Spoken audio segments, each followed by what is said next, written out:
Good morning बच्चों, I am Brajesh Mishra PGT biology. बेटा 10th class में हमारा चैप्टर चल रहा था हाउ डू ऑर्गेनिजम्स रिप्रोड्यूस, जिसमें एक टॉपिक चल रहा था सेक्सुअल रिप्रोडक्शन के अंदर में ही रिप्रोडक्शन इन ह्यूमन बीइंग्स, यानी कि ह्यूमन रिप्रोडक्शन जिसे आप बोल सकते हैं। तो इसमें आज हम लोग एक नया टॉपिक स्टार्ट करने जा रहे हैं जिसका नाम है मेल रिप्रोडक्टिव सिस्टम। तो आप इधर देखें, मेल रिप्रोडक्टिव सिस्टम।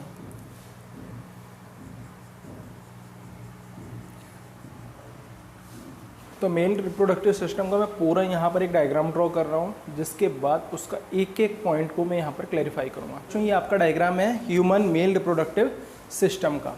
अब ह्यूमन मेल रिप्रोडक्टिव सिस्टम में कितने कंपोनेंट्स होते हैं और कौन कौन से पार्ट्स होते हैं उसके, वो आप देखें इधर।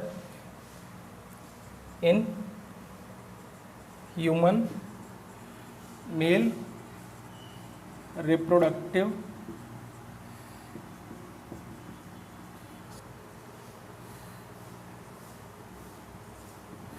has different parts, like first होगा one pair of testes। अभी आप लोग यहाँ पर ये नोट डाउन कर लेंगे, समझ लेंगे, फिर उसके बाद मैं इसे पूरा एक्सप्लेन करूँगा। फिर होंगे 2 सेमिनल वेसिकल ग्लैंड,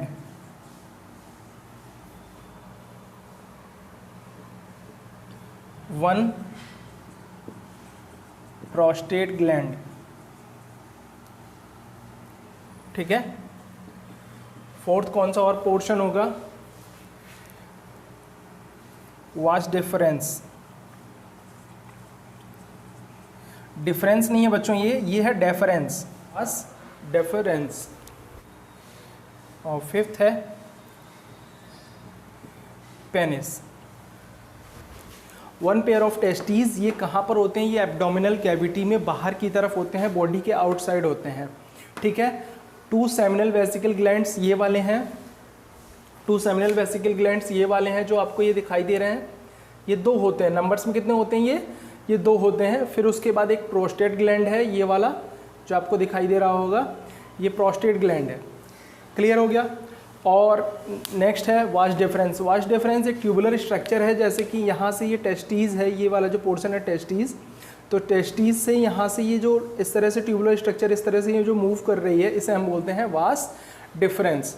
क्लियर हो गया। और ये जो आपको ये जो स्ट्रक्चर दिख रहा है, इसे हम क्या बोलते हैं, इसे हम बोलते हैं पेनिस। इस डायग्राम के थ्रू इसे पूरा समझने की कोशिश करेंगे।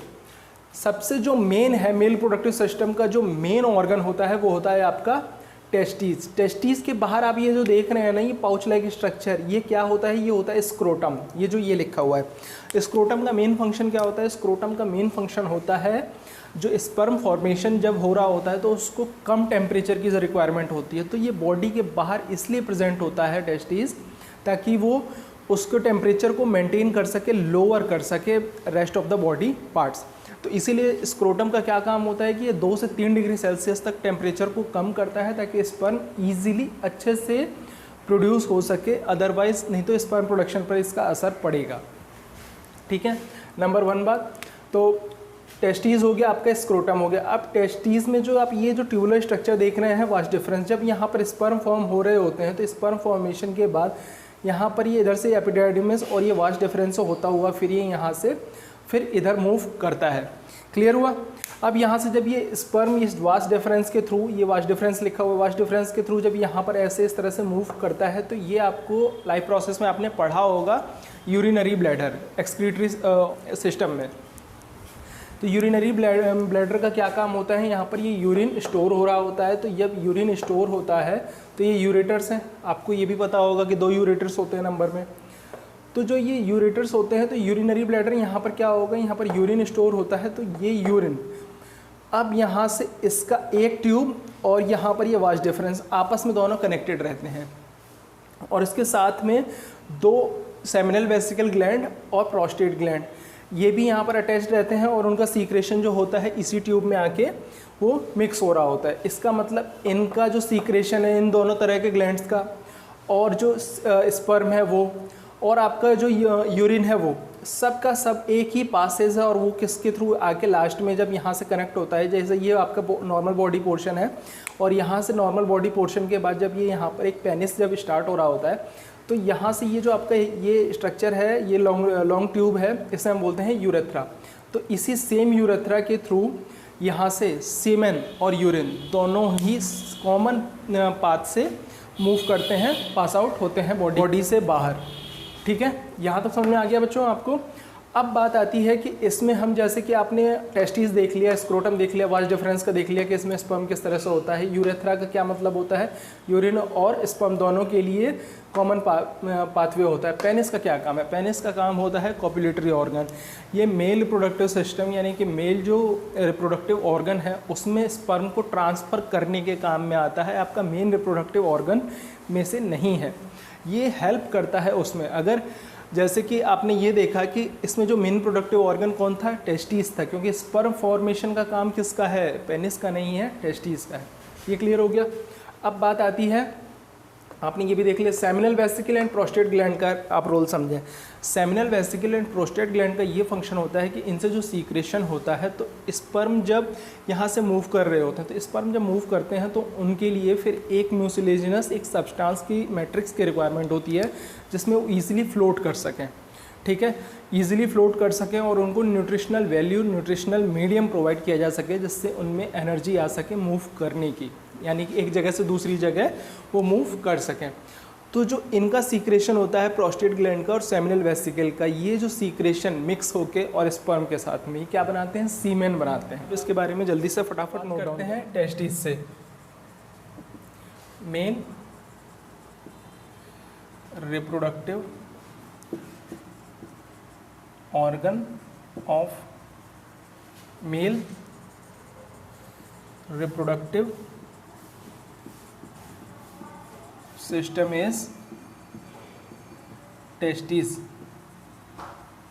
because its main role in sperm production. Next है टेस्टिस का और काम क्या होता है, ये मेल सेक्स हार्मोन टेस्टोस्टेरोन को रिलीज करता है। टेस्टोस्टेरोन क्या काम करता है, टेस्टोस्टेरोन का मेन रोल होता है स्पर्म प्रोडक्शन को कंट्रोल करना। Testis also secret male sex hormone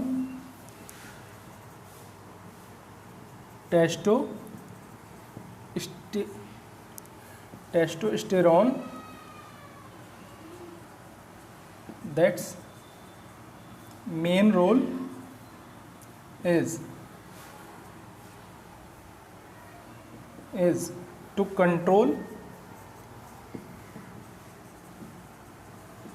the production of sperms। ठीक है बच्चों, यहाँ तक समझ में आ गया आपको। अब दूसरा है स्क्रोटम का क्या काम होता है। Scrotum is a pouch like structure that is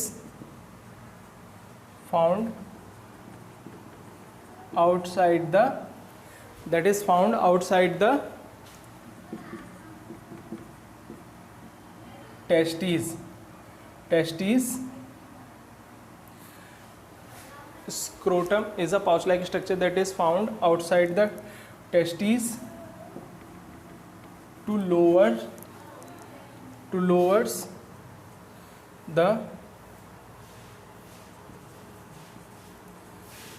the temperature for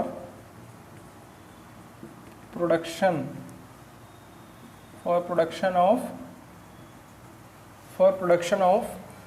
sperms. It lowers 2 to 3 degree Celsius, nearly from rest of the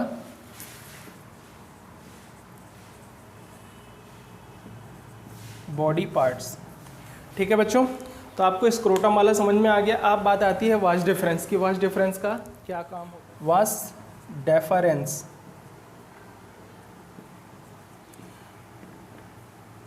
is a tube by which sperms move and it's connected with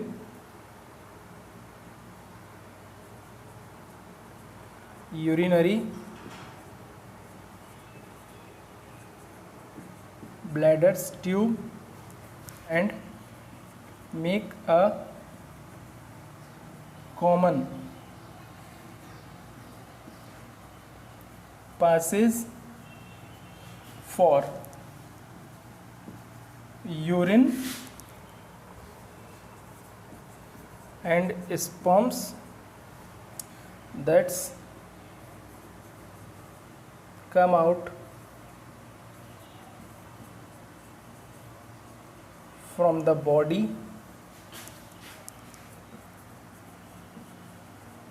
through urethra. यहाँ तक समझ में आ गया होगा बच्चों आपको। Urinary bladder वाला देख लिया, इसका यूरेथ्रा से कनेक्शन देख लिया। अब उसके बाद हम देखते हैं सीमेन वाली definition. Secretions of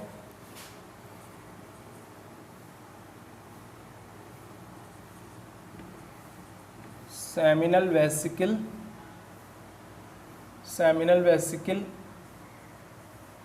and prostate makes a nutritional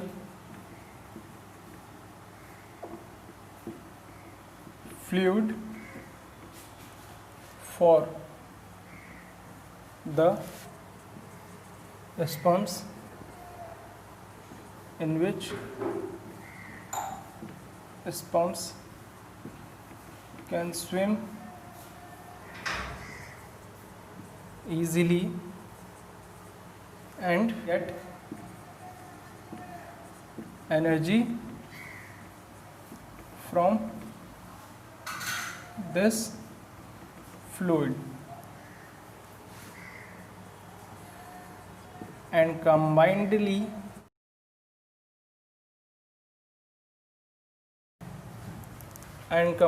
the mixture of sperms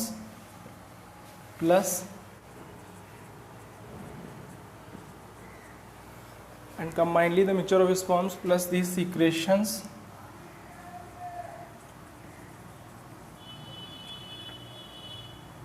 are called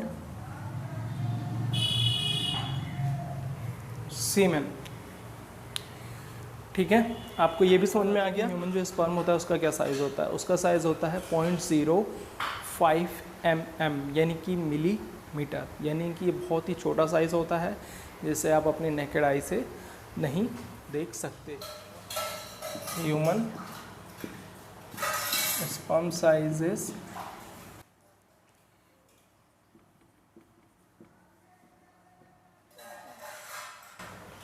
0.05 mm।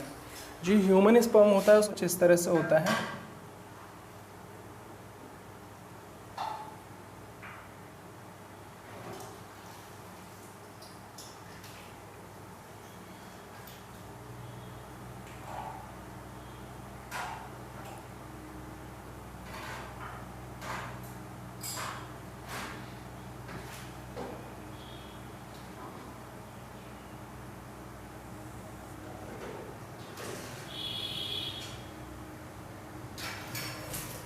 ठीक है, और यहाँ पर ये आपका अंदर का ये जो मैट्रिक्स होता है वो फील्ड है। क्लियर हो गया? ये इसका हेड पोर्शन है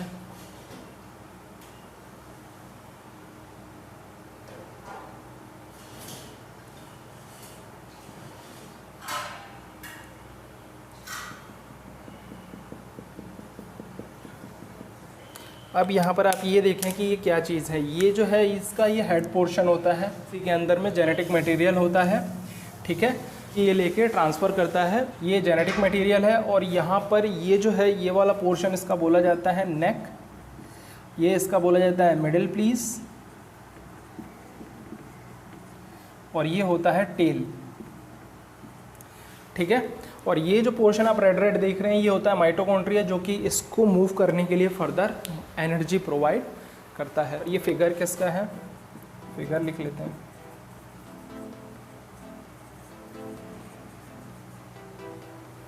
ह्यूमन स्पर्म। तो यहाँ पर ये आपका पूरा completely male reproductive system complete होता है। नेक्स्ट वीडियो में फीमेल रिप्रोडक्टिव सिस्टम आएगा। तो इस वीडियो में अब तक के लिए इतना ही। थैंक यू और keep watching and keep supporting. Okay.